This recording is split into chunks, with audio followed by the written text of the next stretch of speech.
unë e falenderova madje dhe më duket një gjë shumë e mirë që ma tha paraprakisht. Kishte ndodhur që zonja ishte ndarë nga bashkëshorti vet dhe ma tha këtë gjë. Në momentin që ne kemi pas një mësim në dituri dhe fëmijët kanë qenë klasë e parë dhe ishte tema e familjes, mami, babi. Atëherë disa fëmijë në klasën ku unë punoja ishin shumë të lidhur dhe me gjyshrit e tyre. Atëherë unë mendova që pse jo pjesën e familjes mos përfshi vetëm mamin dhe babin, po të përfshi edhe gjyshrit në mënyrë që fëmia që ndodhen në një situatë të tillë mos ndihej keq përballë shokëve dhe shoqeve.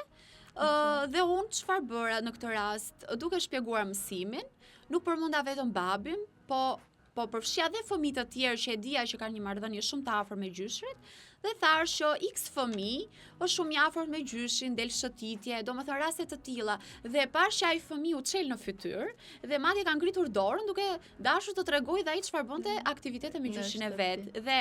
procesi mësimor dhe ajo di, domethënë, unë e mbaj mend që ka shkuar shumë normalisht dhe ai fëmijë në fund ditës ishte shumë i lumtur. Dhe duke menduar nëse nuk do ishte zgjedhur kjo mënyrë, jam shumë e sigurt që ai fëmijë patjetër që nuk do ishte i lumtur, do ndihej keq, dhe vetë fëmijët në një farë mënyrë edhe pse të vegjël e kanë këtë idenë e paragjykimit apo të bullizimit, dhe ai fëmijë normal që nuk do ndihej mirë.